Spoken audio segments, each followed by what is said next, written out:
Tantor Audio, a division of Recorded Books, presents Murder in Little Egypt by Darcy O'Brien. Narrated by Perry Daniels. Pap warn't in a good mood that morning, so he was his natural self. Huck Finn. 1.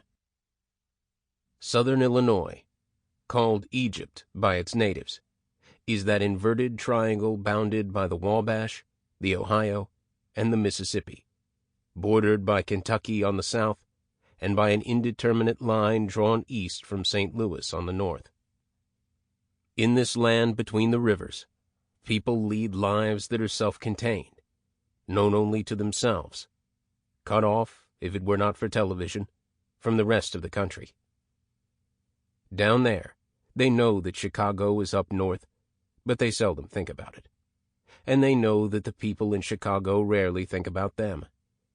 A joke has it that in southern Illinois, mothers frighten their children not with the boogeyman, but with the threat of never going to St. Louis.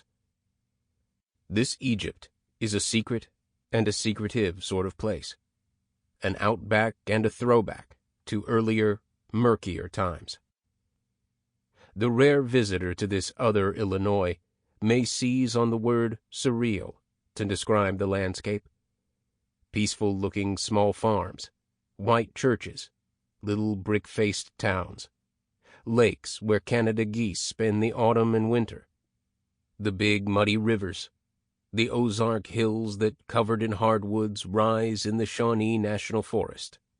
A reassuring prospect, idyllic if you care for isolation, but disrupted every few miles by enormous coal pits, strip mines scarring the land with their huge power shovels, several stories high, tearing up the ground, leaving behind black heaps where not even weeds can grow.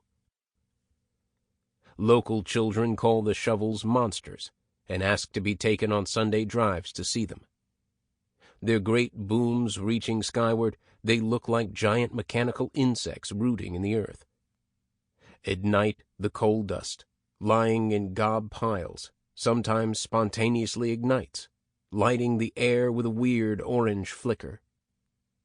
Southern Illinois gets its share of sunshine, but night and gray, gloomy days seem to fit the place, its black mines, and its obscurity. It has been called Egypt since the rugged winters of 1824 and 1831 to 1832, when Northerners journeyed south to buy corn and seed, imagining themselves as the sons of Jacob, who went down to Egypt to buy corn in Genesis chapter 42. After 1832, the term Egypt came into general use, as people enjoyed thinking that they had settled in a land of plenty, sanctioned by Scripture, though the soil was actually thin compared to the rest of Illinois. In 1837, the town of Cairo, pronounced Cairo, was chartered at the Nile-like delta where the Ohio joins the Mississippi. Karnak and Thebes followed, and many biblical names: Palestine, Lebanon, Mount Carmel, Eden, Goshen, Olive Branch, Herod, and even a Sodom that vanished early in this century. In the heart of Egypt, often called Little Egypt, lie El Dorado and Harrisburg, coal towns that have not changed much from 60 or 70 years ago, except for the Kmarts and Walmarts and Huck's convenience food stores that line the highways on their outskirts. They stand 7 miles apart on Route 45, about 30 miles west of the Ohio, separated by Muddy, which is mostly just the gateway motel, restaurant, and liquor store, formerly a Holiday Inn, still the major social center for both towns, the site of Peggy Osmond's annual Christmas party, to which 400 of the local business and social elite get invited. 5,200 friendly people, says the sign on Route 45 outside El Dorado, and one old sorehead, with a cartoon of a sour-faced man in overalls. Harrisburg has twice as many people, equally friendly, though not to strangers. A stranger in El Dorado, pronounced El Dorado, feels uneasy, as in any small town where everybody knows everybody, and an out-of-state license plate provokes stares. Except for the hunters who come in for the geese or the deer in the Shawnee Forest, this has never been a big tourist area, in spite of the beauties of the Ohio, and the people are unused to dealing with outsiders. State your business, the silence asks as you pay for a Hershey bar at Terry's Market. The sense of not belonging, and of not being wanted particularly, haunts the stranger as it does in parts of Arkansas and in the hills of Kentucky and Tennessee. Family ties and local associations matter here, one can sense, and nothing else. You can tour El Dorado in half an hour. Once the town had the only railroad station in Saline County.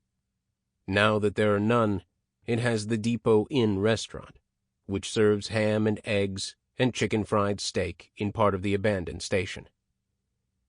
Downtown, the new First State Bank building, right angles of red brick and glass, stands out among the old, weathered red brick structures, the boarded-up movie theater, the pool hall, Bertus Herman's tin shop, and the jet-set beauty parlor, located in a trailer that needs paint. The Farrell Hospital on Pine Street, with its green awnings and clearly marked emergency entrance, appears prosperous, more so than the Pierce Hospital over on Oregon Street, a rectangular, bunker-like building of thin, pink-purplish brick that brings to mind a large veterinary clinic. The number of churches impresses, 16 in all, 12 of them Baptist, fundamentalist, or charismatic of one kind or another. El Dorado's neighborhoods range from neat little white frame houses on hilly, tree-lined streets to shacks in irregular rows that straggle out along and beyond the railroad tracks. In the tidy areas, pride and industry are everywhere apparent in the trimmed lawns and shrubs, the garden furniture ranged around the outdoor grill, the pots of flowers and plaster statuary, toads, deer, flamingos, the rare nymph, and the polished automobiles, mostly Fords and Chevys, many pickups, a few vans. Emblems of the season, pumpkins or Christmas wreaths and lights, never fail to appear here. Elsewhere, rusty trailers and pickups get parked in yards along with other junk. Tiny houses look patched together. El Dorado seems about half proud and half given up.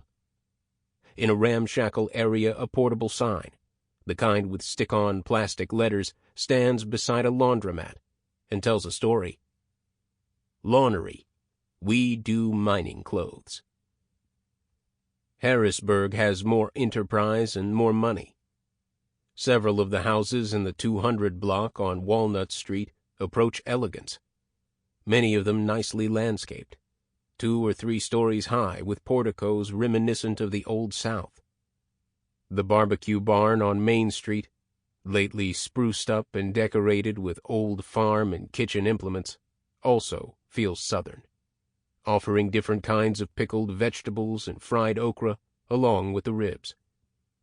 The accents of the diners sound Southern, too, indistinguishable from those of neighboring western Kentucky, except for an R sound for or, as in barn again for born again, park roast for pork roast.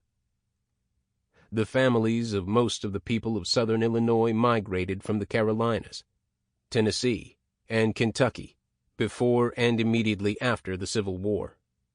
A coal boom early in this century brought in Italians, Czechs, and Poles to work the mines, but the Anglo-Saxon and Scotch-Irish Southern strain still predominates. These are white Southerners. You can spend all day in El Dorado or Harrisburg without seeing a black person. El Dorado has no black families. Harrisburg, only a handful. Poor, shiftless, and ignorant outcasts, a writer from northern Illinois called the Sample complete. Ready to continue?